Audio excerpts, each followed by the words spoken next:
Welcome to Chicken Breeding and Management. May manok nga ba na puro? Oo, wag tataas ang kilay natin. Meron. Pero hindi ayon sa alam nating kapuruhan. Lahat naman kasi ng manok ngayon, pinaghalo-halo ng mga nauna. Kung may manok na puro ayon sa nasa isip natin, ito ang kauna-unahang manok dito sa mundo. Kahit naman labuyo, nagkahalo-halo na rin, na kailangan naman para masigurado ang survival nito. Ang basihan ng sinasabi kong kapuruhan, ang pagiging pare-parehas ng mga anak kapag pinagpares ang dalawang manok na straight bred o puro. Ang sinasabi natin, ang gantong materyales ay totoo sa kanilang bloodline. Practical ito na ginagawa ng marami sa atin. Ganito rin kasi sa ibang mga hayop, kaya nga nandyan ang mga tinatawag na purebred. Ito ang klase ng kapuruhan na based sa genetic composition ng isang common ancestor na siyang pinagbulan ng bloodline. Mas closer sa genetic composition niya ang genetic composition ng isang manok na siyang ancestor, mas puro ito. Ang pinakaparaan nito, inbreeding. Pag kasi malapit na magkamag-anak, nami-maintain ang characteristics ng magulang sa anak. Sa gainfowl breeding, gene locking ang termino natin dito. Nagiging pare-pareho ang magkakapares na genes. Sa termino ng breeding, nagiging homozygous ang manok.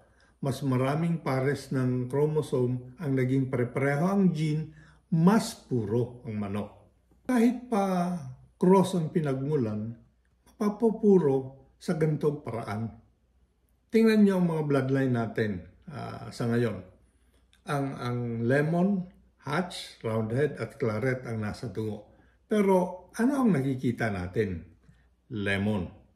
May mga tinatawag tayong pure na lemon. Ito ang straight bred na lemon o manok na totoo sa kanyang pagiging lemon. Ang pag-set para maging lahi, idinadaan sa inbreeding na lock ang genes na combination ng tatlong bloodlines at pinili para magkaroon ng sarili niyang itsura o phenotype. Ang ganitong kapuruhan, hindi 100% ang pagkapuro dahil hindi kakayanin ng mga manok ang sobrang tuloy-tuloy na inbreeding. Kaya paminsan-minsan, may throwback kahit straight breeding ang ginawa natin. Pero kung pare-parehas na ang mga anak kapag nag-straight breeding, yun na yun.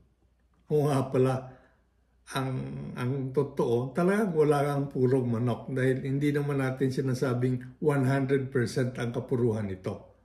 Kasi naman, ang mga gene pairs ng manok sa mga chromosome, hindi sabay-sabay na nagiging homozygous o magkaparehas ang tipo.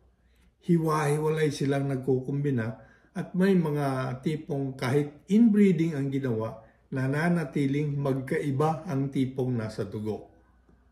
Ang sinasabi nating kapuruhan, practical. Ginagawang basihan sa breeding. Kung walang ganitong manok, bara-bara ang breeding na gagawin ng mga nagbi-breed ng manok at iba pang mga hayop. Maraming salamat sa panunood.